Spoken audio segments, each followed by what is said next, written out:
Good evening, everyone. Thank you for joining me today. I'm here to discuss a critical and controversial issue in this year's election: the federal legalization of the death penalty in every state. My central claim is that the death penalty should be federally allowed across the United States. And I make this argument based on critical evidence, sound reasoning, and deep understanding of the concerns of our citizens.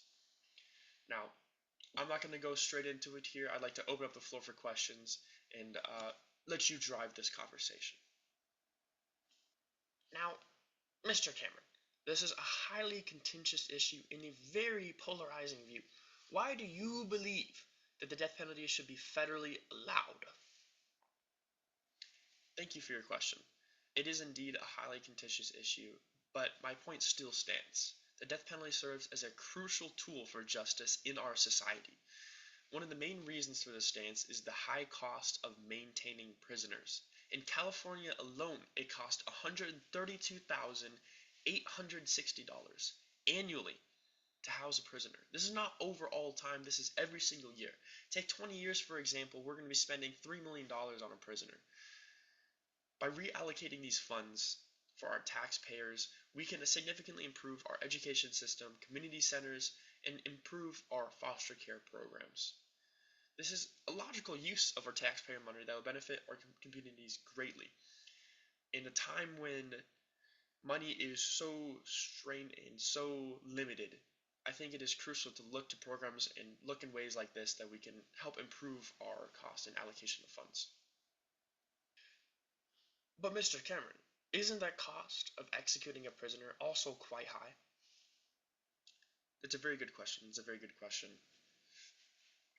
In the execution of a prisoner, the costs are quite high, but it is a common misconception in our community of why it is high in the first place.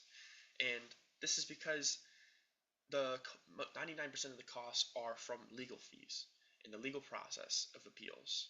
Now, the execution itself only costs about $1,000. $100 is to actually make the drugs themselves to do a lethal injection.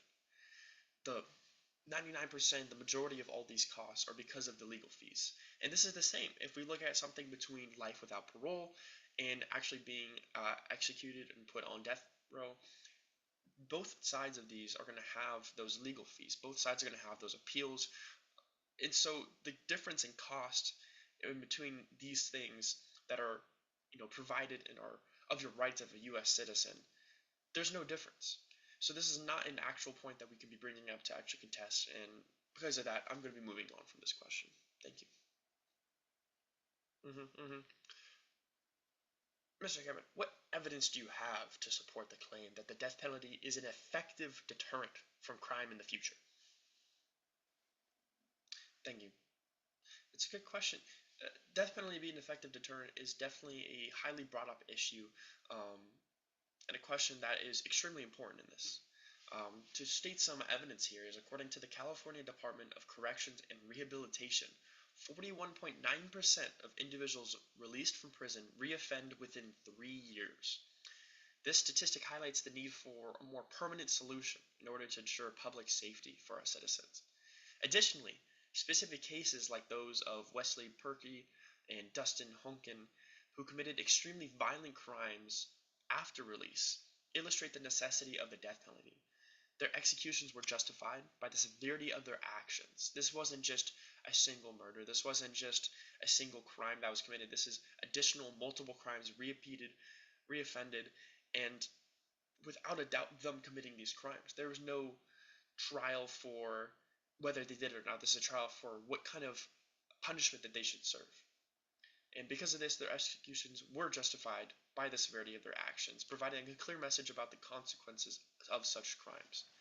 And as a deterrent in general, and this is a very important point that I want to bring up, is people often state that there is actually no evidence that the death penalty actually deters crimes. But they're looking at this along the wrong way, as someone who is on the death penalty and is executed has no ability to commit crimes. And I'd like to leave you with that message. Thank you. This is all good and all and great evidence, but how would you address the emotional and psychological impacts that the death penalty can have on the victims' families? Absolutely, absolutely. This is a really important question in this debate and just a crucial aspect in general. Emotional appeal plays a significant role here for the families. Um, and for many victims' families, the death penalty provides a sense of closure and justice. For example, the family of Faye Lam Vaughn, who was brutally murdered, expressed that the execution of her killer provided them with a sense of closure and justice. These personal stories humanize the argument and the highlight of emotional and psychological benefits for the victims' families, reinforcing my argument that the death penalty is not just about punishment, but it's also about compassion and justice for those who have suffered. How would you feel if someone who had murdered someone close to you was just alive and let to be inside of this world? Imagine someone came to your child's school and committed multiple atrocious murders and atrocious crimes on that day and was let to live. How would you feel? Personally, I would not be calm and let go and be able to move on until that person got what they deserved and was removed from this earth, as they have no right to be here, no right to their own life after such an atrocious crime. Thank you. Now, Mr. Cameron, critics argue that the death penalty is not infallible and that there is a risk of executing innocent people. How do you respond to this concern and justify the death of innocent people? Absolutely. Now, this is one of the most pressing issues when we talk about the death penalty, right? And I'm here to look out for the citizens, the everyday people. And I think that we need to have this in order to protect them.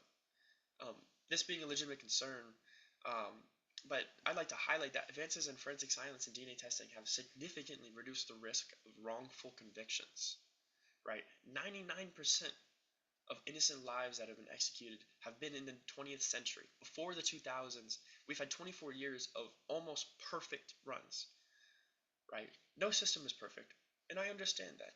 And I'd like you to know that I understand that. But the justice system must continually strive to minimize these risks.